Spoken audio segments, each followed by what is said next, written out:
దేవుని వాక్యములో నుంచి కీర్తనల గ్రంథము 21వ అధ్యాయము 4వ వచనాన్ని చదువుకుందాం.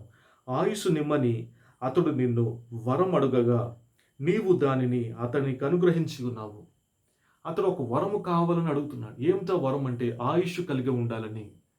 ఎందుకు మనం ఈ విధంగా ప్రార్థన చేయాలంటే మనము యేసుక్రీస్తు కొరకు బ్రతుకుతున్నామని గుర్తించాలి. We have to know that we are living for the lord. అనేక ఆత్మలను రక్షించే వారమే మనం ఉండాలి. ప్రజలందరికీ ఒక మాదిరిగా మనం ఉండాలి. యేసుక్రీస్తు ప్రభు వారు ఏ విధంగా ఒక మాదిరిగా మనకి ఉన్నారో ఈరోజు మనము కూడా అనేక ప్రజలకి క్రీస్తును పరిచయం చేసేవారుగా ఉండాలి. ఒక సాక్షులుగా మనం ఉండాలి. సజీవ సాక్షులుగా ఉండాలి. ఒక రోగిగా ఉండడం దేవుని చిత్తం కాదు. ఒక మానసిక రోగిగా ఉండడం దేవుని చిత్తము కాదు. ఒక ఓటమి పాలైన వ్యక్తిగా నీవు ఉండడం దేవుని చిత్తం కాదు. జయ జీవితం కలిగిన వ్యక్తిగా ఉండాలి. ఇక్కడ భక్తుడు ఏమంటున్నాడంటే క్లియర్గా ఆయుష్ నిమ్మని అడుగుతున్నాడు. ఆనాడు హిజ్కియా అనేటువంటి వ్యక్తికి 15 సంవత్సరాల ఆయుష్ని దేవుడు ఇచ్చాడు. అబ్రహాము వృద్ధాప్యం వరకు బ్రతికాడు. ఇస్సాకు వృద్ధాప్యం వరకు బ్రతికాడు. యాకోబు వృద్ధాప్యం వరకు బ్రతికాడు. ఈరోజు నీవు కూడా వృద్ధాప్యం వరకు బ్రతకాలి. ఎవరి కోసం బ్రతకాలంటే క్రీస్తు కోసం బ్రతకాలి. నీవు దేవుని ఏర్పాటులో ఉన్నావంటే ఖచ్చితంగా ఆయన కొరకు నువ్వు బ్రతుకుతావు. You are under the will of God. You have a lot of power of God in you. నీలో అధికమైన పరిశుద్ధాత్మ ఉన్నదని నువ్వు నమ్మాలి. పరిశుద్ధాత్మ దేవుడు నీ ద్వారా గొప్ప కార్యాలు చేయడానికి సిద్ధంగా ఉన్నాడు. నీ దేహము నీది కాదు. నీ ఆత్మ నీకు సంబంధించింది కాదు. నీ ప్రభుకు సంబంధించింది. నీ ఇష్టానుసారమైన రీతిలో నడిపించుకోవడానికి ప్రభు నీకు అధికారం ఇవ్వల, హక్కునివ్వల.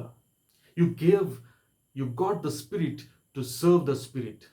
నీకు ఆత్మనిచ్చింది, జీవమునిచ్చింది, జీవాత్మని ఆరాధించడానికి. అది పరిశుద్ధాత్మని ఆరాధించడానికి. ఆయుష్ నిమ్మని భక్తుడు అడుగుతున్నాడు. ఈరోజు నీవు కూడా అడుగుతావా? చాలామంది అంటున్నారు, ఎందుకండి అంత ఆయుష్, ఎందుకు ఈ భూమి మీద బ్రతకడం వ్యర్థం అని అనకండి. ఇష్టం లేదని అనకండి.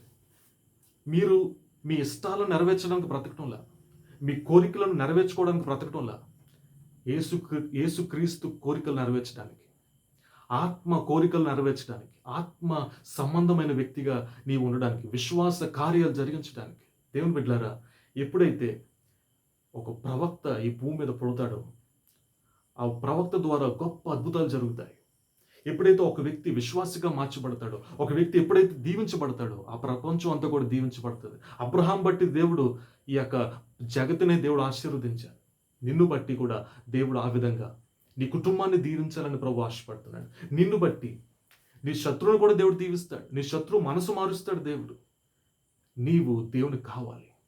నువ్వు చాలా మంచివాడివి, నువ్వెంతో మంచి స్త్రీవని ప్రభు నీతో మాట్లాడుతున్నాడు. నీలో మంచితనం ఎంతో కొంత ఉంది. అయితే పరిశుద్ధాత్మను ఆహ్వానించావంటే నీవు కంప్లీట్గా మంచి వ్యక్తివి అయిపోతావు, మంచిదానివి అయిపోతావు. నీలో ఉన్నటువంటి ఆ ప్రాచీన స్వభావము బయటికి పోతుంది. సంతోష వస్త్రములు ప్రభు నీకు ఇస్తాడు. ప్రభు ఎవరైతే ఈరోజు వాగ్దానాన్ని విశ్వాసంతో స్వతంత్రించుకుంటున్నారో మా ప్రజలను దీవించండి, ఆయుష్ కలిగిన వారిగా చేసుకునండి. వారి పిల్లలను దీవించండి, వారి కుటుంబాలను దీవించండి.